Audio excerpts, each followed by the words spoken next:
"You know you'll need to sign the sale, right?" That's what the realtor said, still standing in my hallway, red clay on her shoes. But I wasn't looking at her. I was looking at him, Daniel, my son-in-law, navy suit, ready-made smile, the same smile he wore when he asked for my daughter's hand 16 years ago, right here in this same house. Only this time he wasn't asking. He was taking. I had the house key in my hand. Bronze, heavy, worn at the edges. The cold metal burned my fingers. When it fell onto the console table, the sound it made was the exact sound of a life splitting in two. He looked at me the way you look at an old piece of furniture. "Claire and I think it's best to sell now, Evelyn. The market's great." Then, to the realtor, "She agrees. She just needs time to process." Agrees. He said, "She agrees," as if I hadn't had a voice for a long time. And maybe I really didn't. I drew a deep breath. The smell of old varnish in the living room brought me back. My house has always smelled like this, a blend of wood and memories. But in that moment, everything felt unfamiliar, and invaded. He kept talking about smart investments and family planning. And all I could think about was how many times I'd paid those bills with what was left of Henry's pension, my late husband. How many times Daniel sat at my table, ate my bread, and called me Mom. I could have shouted, could have thrown them both out, but I didn't. I let it happen. And in that instant, with the key still hot in my palm, I began my plan. Because selling my house would be easy. What would be hard was evicting the woman I had been from inside it. That day, I realized silence could be my weapon. Have you ever felt yourself being erased inside your own home? Subscribe to the channel now. Because what I did next, no one saw coming. I was born and raised here in Savannah, on a street that smells like magnolia and memory. Old houses are like old folks. They creak, but they keep stories. Mine, the one he tried to sell, was bought by me and Henry when Claire was still crawling. It was 1984. The entryway paint was peeling, and the backyard had a stubborn rose bush that never bloomed. But to me, it was the castle where I could finally breathe. Henry was a truck driver. He'd be gone for weeks. I took care of the house, the child, the bills, and the loneliness. At night, I fell asleep to the sound of the key turning in the lock. It told me he'd come home alive. When he died of a heart attack at 49, that sound stopped. The house went quiet, and I got lost. Claire was 16. She held my hand at the funeral and said, "Mom, I promise I'll take care of you." Back then, I believed in promises. I worked for years as a seamstress at a bridal shop on River Street. Other women's wedding dresses passed through my hands. Women starting love stories while mine had ended. Still, I smiled, because Claire was my reason. Time passed, she grew up, went to college in Atlanta. That's where she met Daniel. I remember the first time I saw him. He walked into my living room with a bouquet of lilies and a polished speech. "You raised an incredible woman. I want to be part of this family." And I wanted to believe him. He seemed like the kind of man who knows what he wants. And at first, that was exactly what scared me. When they married, I gave them a simple gift, a key, a copy of my house key. I tied a red ribbon to it and said, "This house will always be a safe harbor." He said thank you. And for a second, I thought he truly understood what that meant. But time reveals who knows how to use a key, and who only wants the door left open. Claire and Daniel started out well. Rented place, new jobs, big dreams. But in just a few years, Daniel started talking differently.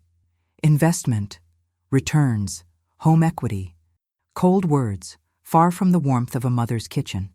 He said it was for everyone's good. And Claire believed him. He had that talent, making cruelty sound reasonable. When their first child was born, my grandson Oliver, he asked me for help. "Just for a few months, Evelyn, until Claire goes back to work." I said yes. He was my grandson. And honestly, it was the first time in years I felt my heart beat again. Mornings had a sound again. Oliver's laughter echoed through the house like birdsong. I made pancakes, washed tiny clothes, and at night I went to bed exhausted, but happy. Daniel would come pick the boy up at the end of the day, and he always complimented the house. "This structure's solid, high market value." I laughed. I thought it was just small talk. Now I know. He was already measuring the walls. Time moved on. Months turned into years, and suddenly, just for a few months, became routine. They started leaving boxes in my basement, then furniture in the guest room. Until one day, Daniel said, "You should put the house in Claire's name to avoid taxes." I hesitated, but Claire added, "It's just paperwork, Mom." And the look in her eyes. It was the same one I used on Henry when I wanted him to give in. I signed, without reading carefully. That was my mistake. But that's how we lose things. A little out of love, a little out of sheer fatigue. After that, something shifted. The key that had been a symbol of safety turned into an instrument of intrusion. Daniel started walking in without knocking. "Family doesn't need formality," he'd say, and I pretended I was fine with it. That winter I noticed my name was gone from the mail. The power bill came in Claire's name. The decisions, too. And bit by bit, I became a guest in the house I bought. The house still smelled like wood and coffee, but I didn't feel I had the right to light the stove anymore. Daniel started talking about expensive maintenance, a hot market, a unique opportunity. And that's when I realized he didn't see a home. He saw an asset. One day I walked into the kitchen and found him showing the garden to a man in a suit. He was selling the dream I had built, and I didn't even know it. That night, I went to the dresser and took the key. I ran my fingers over the worn grooves. I thought of Henry. I thought of the sound of the lock turning. And I realized the sound of someone coming home had never come back. The following Sunday, I took Oliver to church. During the service, the pastor preached from the book of Job, about losing everything and still keeping the faith. I cried quietly, and I promised myself that if they tried to take what was left, I wouldn't scream, but I wouldn't let it slide either. On the way back, Daniel asked if I'd thought carefully about the future. I answered, "Yes, Daniel, I have," and he smiled. But what he didn't realize was that at that exact moment, I was already planning my counterattack. Women my age learn to survive with what we have: memory, calm, and a kind of strength the world doesn't understand. And that night, as I locked the door and the key rasped in the cylinder, I felt, maybe for the first time in years, that it was still mine. That day, I learned that yielding can also be a way of waiting for the right moment.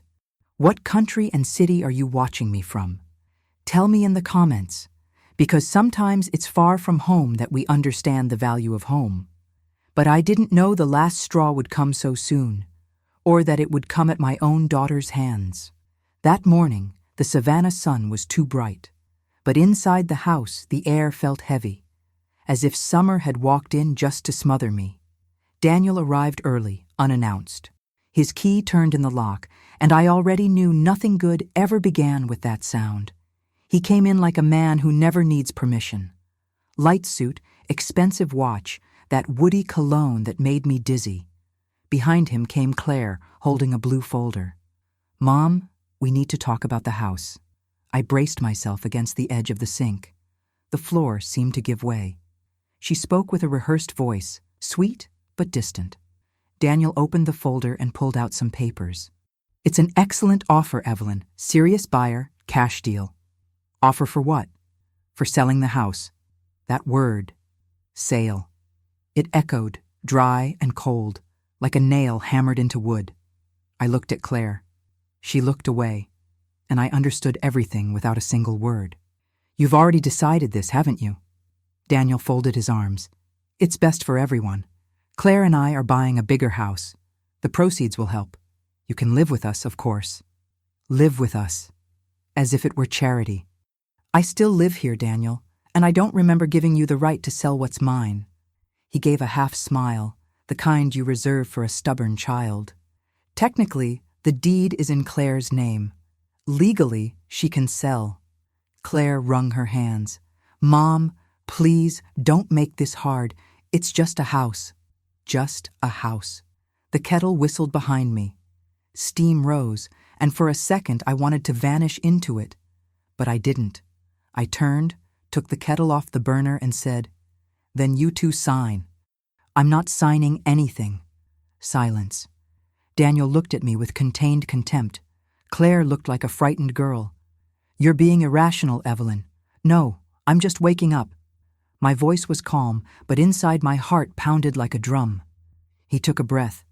"Look, we don't want to fight, but if you won't cooperate, the realtor's coming anyway. We have to keep things moving." I sat down, picked up my cup, hands shaking. The bitter tea burned my tongue. It was the first time in years I'd said no. And it felt strange. It hurt, but it was freeing. A small, silent earthquake. Daniel stuffed the papers back, irritated. "Think it over. Don't be selfish."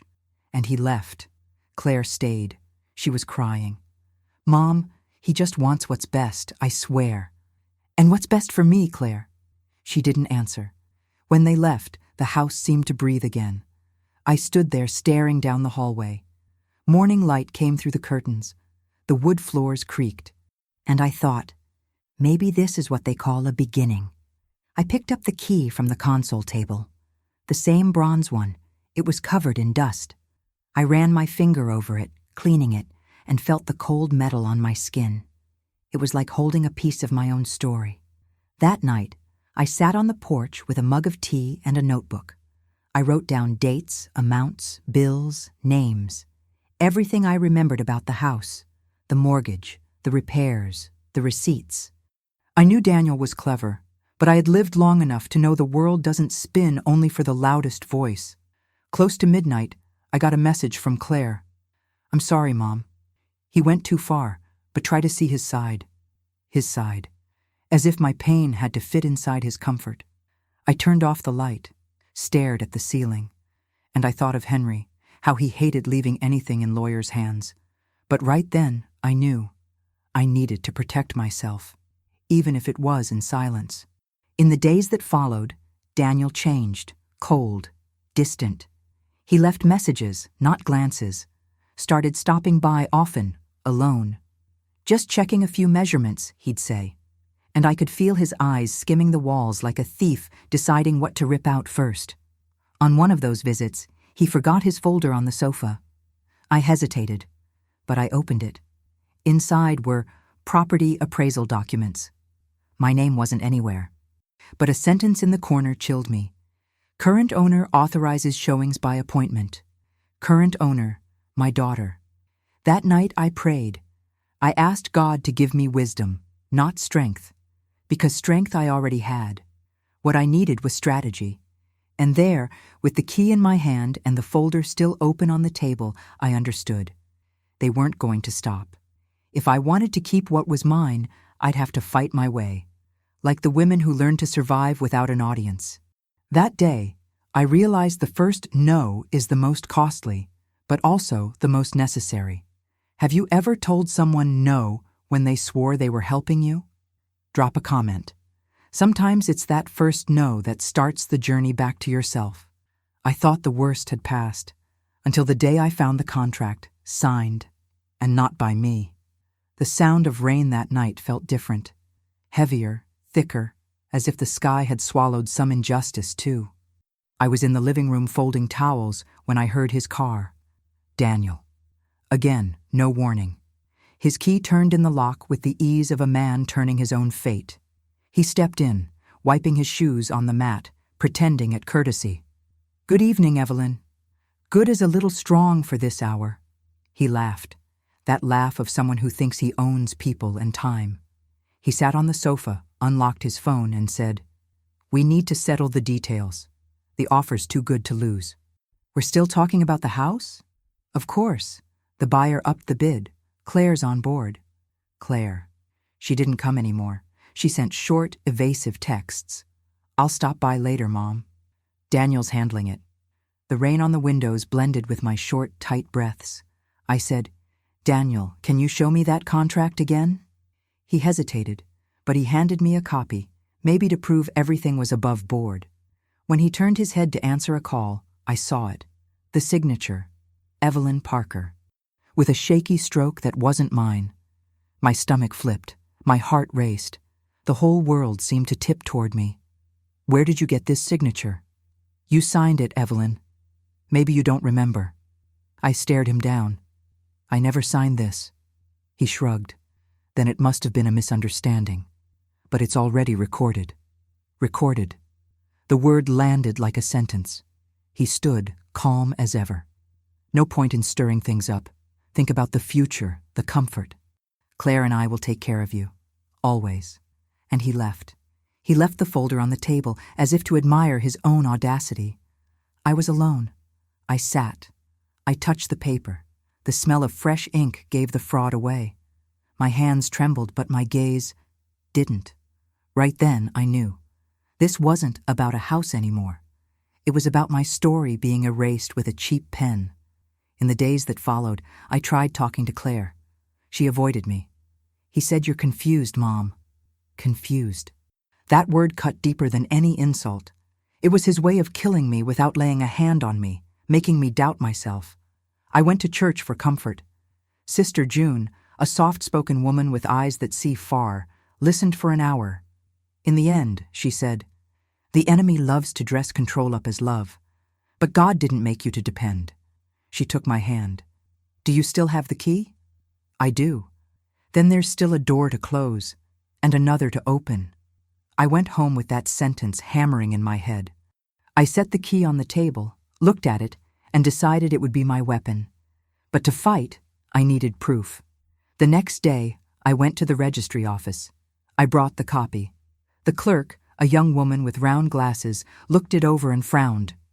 "This signature was notarized less than a week ago, but the document says it's from 2 months back." Forgery. That's what it was. She couldn't give me anything official, but her eyes told me everything. When I stepped outside, the cold Savannah wind cut my face, but inside, a fire started burning. Back at the house, I found an envelope near the door, Claire's handwriting. I opened it with shaking hands. It was a letter. "Mom, please don't hate me. Daniel said it was the only way to save our credit. I didn't know he'd forge it. I should have stopped him. I'm so sorry." The tears came, but without desperation. I cried like someone who understands, no longer like someone who begs. On the back, something scribbled in a rush. "Check the office cabinet, bottom drawer." My heart pounded. I ran there. The cabinet was old, heavy. Its key was in the kitchen drawer where Henry kept his tools. The click sounded like a confession. Inside was a black folder. Receipts, copies, documents, and at the bottom, a recording, a silver thumb drive. No label. I plugged it into the laptop. His voice. "Daniel. Don't worry, Claire. She'll never understand the paperwork. We'll sign, make it look like she did. Then we say she's confused. It's just a matter of time." The air left my body like I'd been punched, but along with it came something I hadn't felt in years. Strength.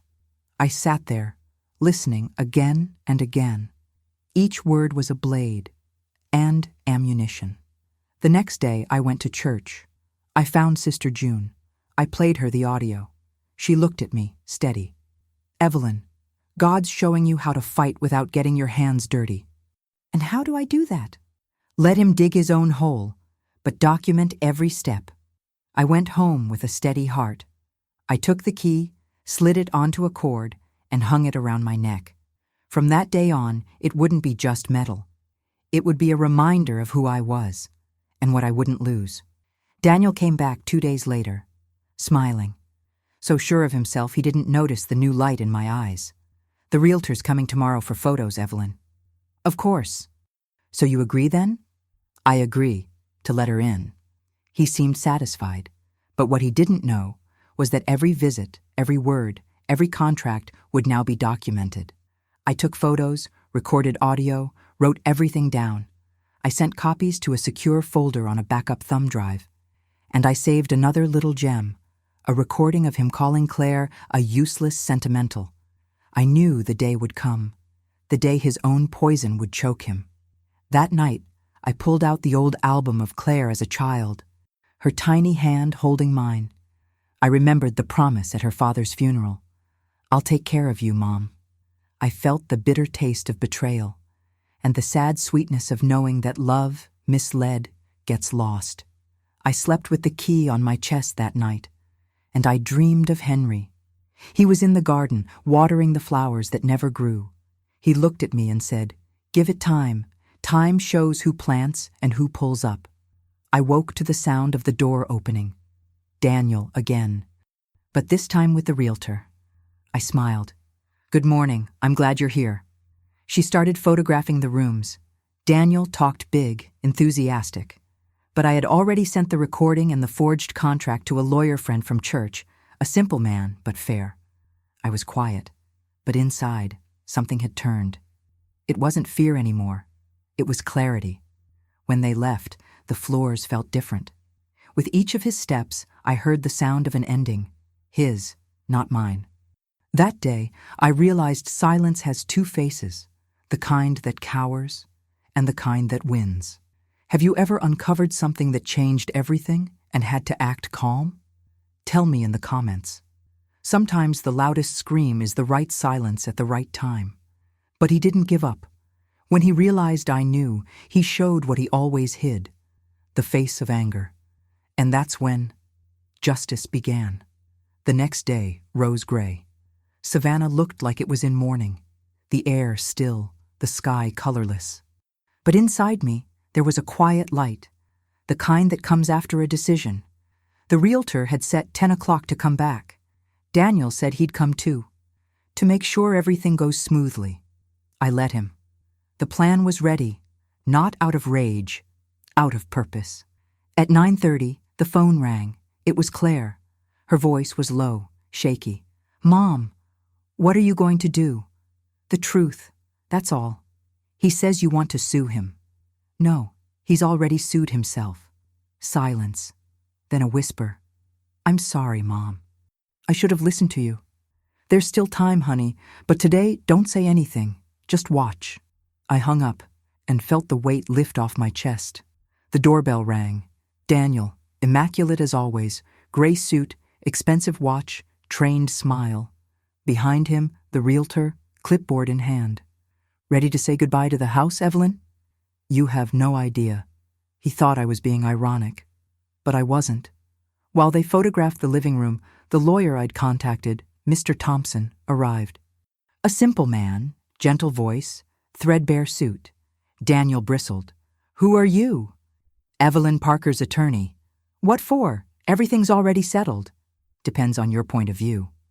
I sat down calmly in the blue armchair in the living room, the same one where I nursed Claire decades ago, the same place I watched Henry leave for his last trip, and now, the stage of my restitution. Mr. Thompson opened his laptop and plugged in the thumb drive. Daniel's voice echoed loud. "We'll sign, make it look like she did, then say she's confused." The air froze. The realtor stopped, pale. Claire, who had arrived without me noticing, covered her mouth with her hand. Daniel tried to laugh. "That's edited, manipulated." But his voice was unmistakable, and the file had a date and timestamp. The attorney spoke slowly, almost rhythmically. "In addition to the recording, we have the forged contract. The notary confirmed the tampering. The signature is false." He slid a document across the table. The official seal gleamed.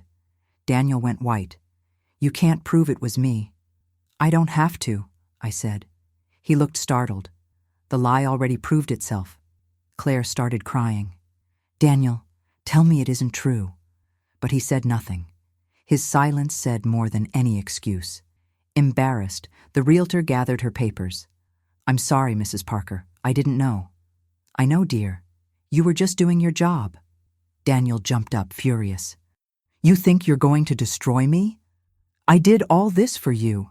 "For us?" I asked. My voice came out steady, serene. "You did it to feel bigger. And when you realized you weren't, you tried to shrink everyone around you." He stepped closer, face tight, breathing hard. Claire moved between us. "Enough, Daniel." He stared at her, stunned. It was the first time she'd stood up to him, and in that instant, I saw it. The daughter I raised was back. He grabbed his keys, tried to leave, but the lawyer stopped him. Mrs. Parker documented everything, including the unauthorized entries. I suggest you go before this goes further. Daniel hesitated and left. The door slammed. The sound rang through the house like the end of a cycle. Claire collapsed onto the couch, sobbing. I sat beside her. For a while, we said nothing. Only the sound of rain filled the space. Mom, I was a coward. No, you were scared. He knew how to use fear. She lifted her face, eyes red. What happens now? Now, no court. Just peace. That's punishment enough for him. And it was. Men like Daniel live off appearances. Take away the stage and you've punished them. In the days that followed, word got around. No one at church said anything, but everyone knew. And curiously, no one looked at me with pity. They looked at me with respect. The house smelled like coffee again. Open windows let in the breeze. And for the first time in a long time, the sound of the key in the door didn't scare me. One afternoon, Claire came with Oliver. He ran through the hallway laughing. He stopped in front of his grandpa's portrait, looked at it and said, "Nana, he's smiling at you." And I cried. But it was a good cry, the kind you cry when you're reborn. Later, when Claire left, I set the key on the table. The metal glowed in the evening light. It was the same key, but it felt light now. Not because the house had changed, because I had. I went out to the porch. The sky was brushed with pink, the birds flying home. I closed my eyes and gave thanks. Henry, my daughter, my faith, all of it brought me here. It took time, but I understood.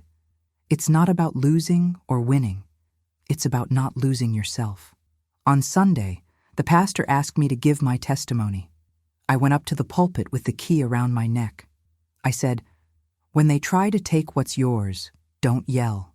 Pray, watch, and act when the time is right, because a wounded woman's silence is the prelude to justice."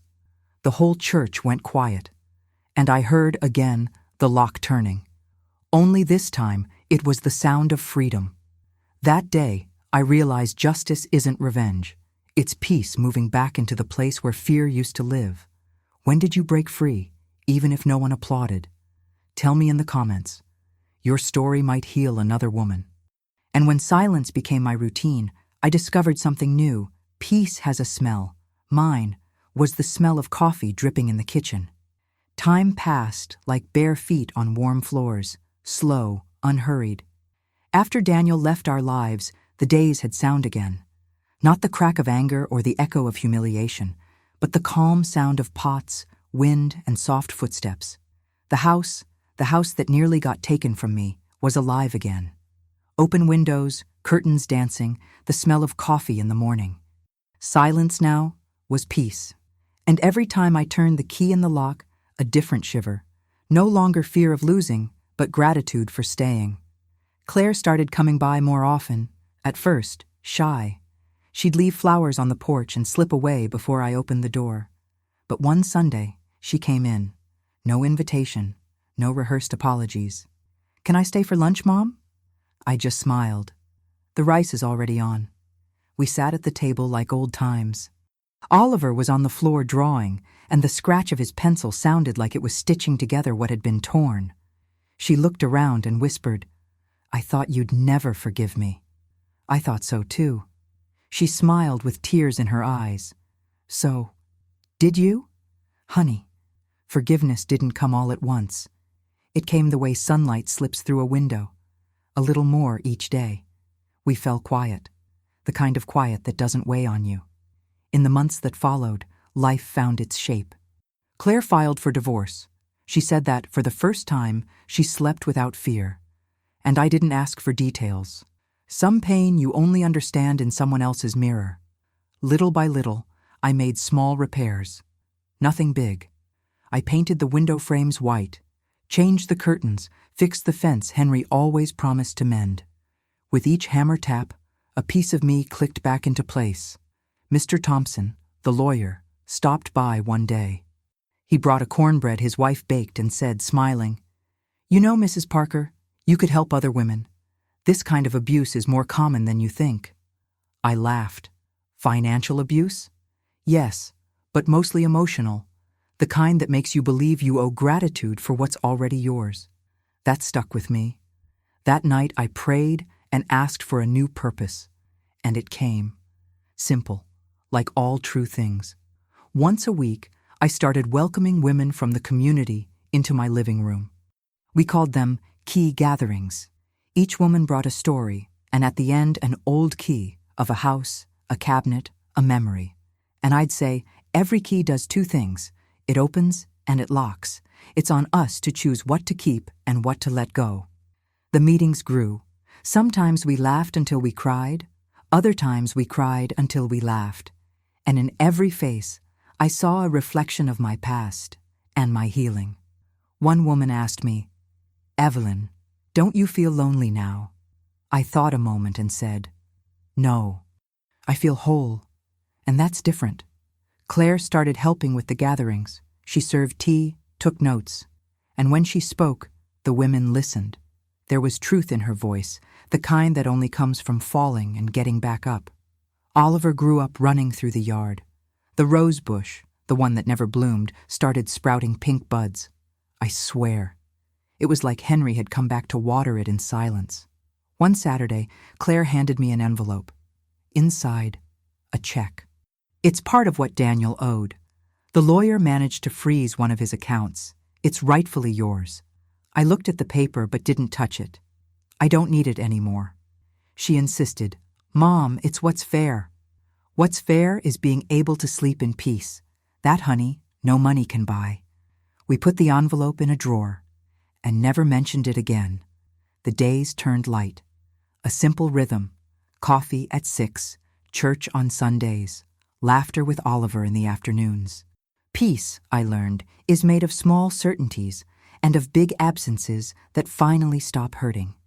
One day Claire asked, "If Dad were still here, what would he say about all this?" I looked at his picture above the mantel and said, "He'd say we finally learned to lock the right doors." She smiled. So did I. At night, I sat on the porch under a copper sky. I took the key that hung around my neck and rolled it between my fingers, warm from my skin. A key that once hurt me now soothed me. It stood for everything that remained and everything that was let go. I closed my eyes and gave thanks for Henry, for Claire, for Oliver, even for Daniel. Yes, even for him, because his cruelty taught me to use silence as a shield and faith as a sword.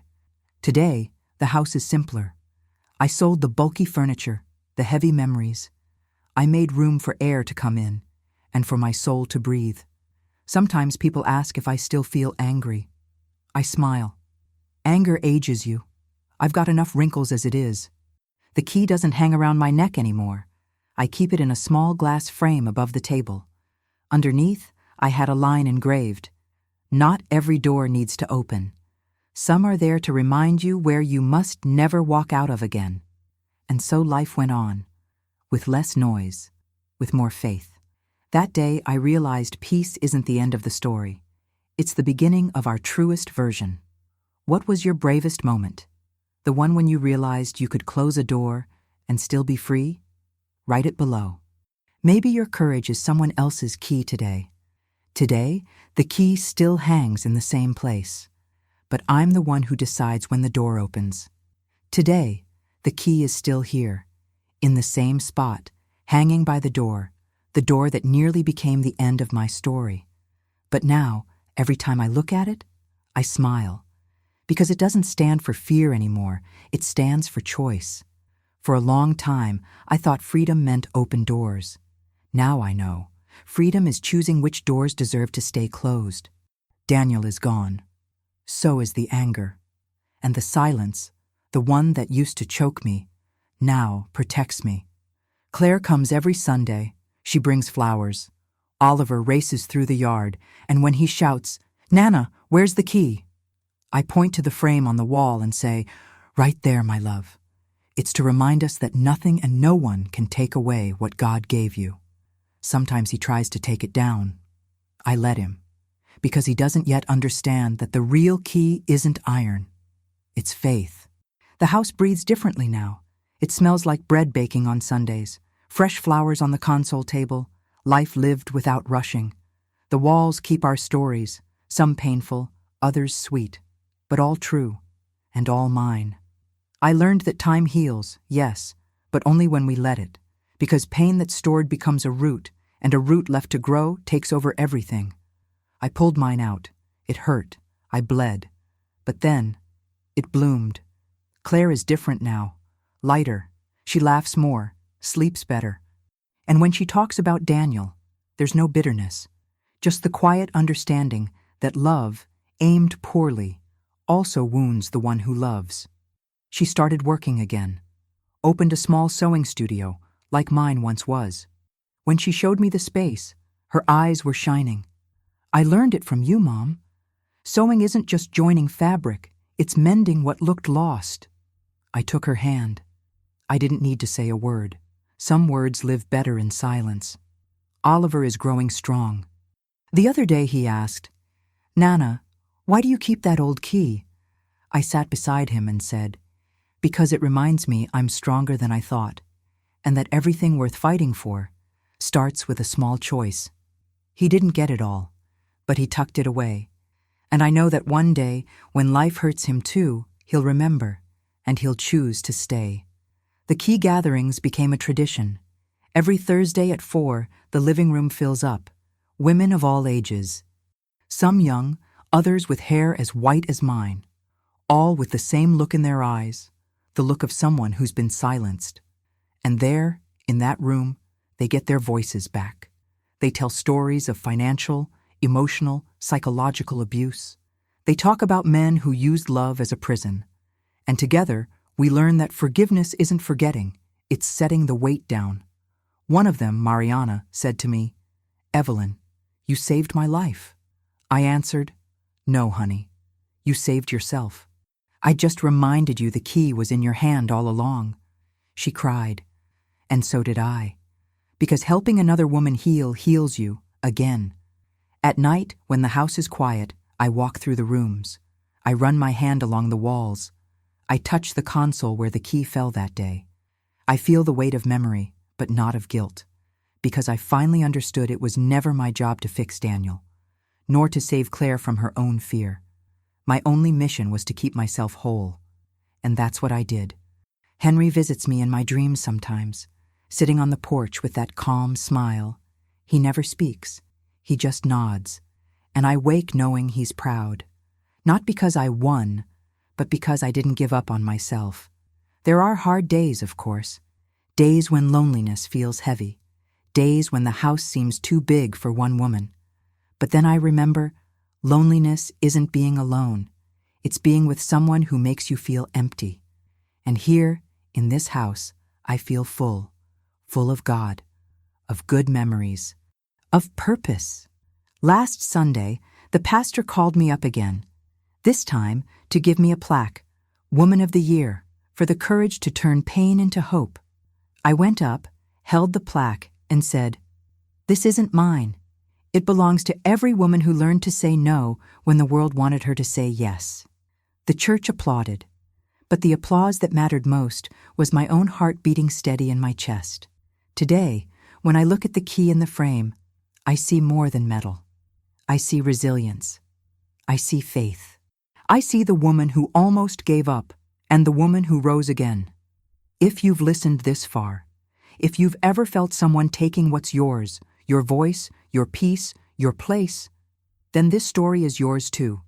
Subscribe, share, comment. Because every woman who keeps quiet in the name of love needs to learn that love doesn't require silence. And because one day, maybe you'll look at an old key and realize, it wasn't the house that kept you captive. It was fear. Today, the old key still hangs there. But the hand that turns the lock is mine. Free, whole, at peace. That day, I realized true freedom doesn't come from open doors, but from knowing which doors deserve to be locked. And you? Which door do you need to lock today so you can finally breathe? Tell me below. Your story might be the key another woman is searching for. Don't forget to subscribe and hit the bell. Every day, a new story about women who chose courage. See you next time. And remember, the key has always been in your hand.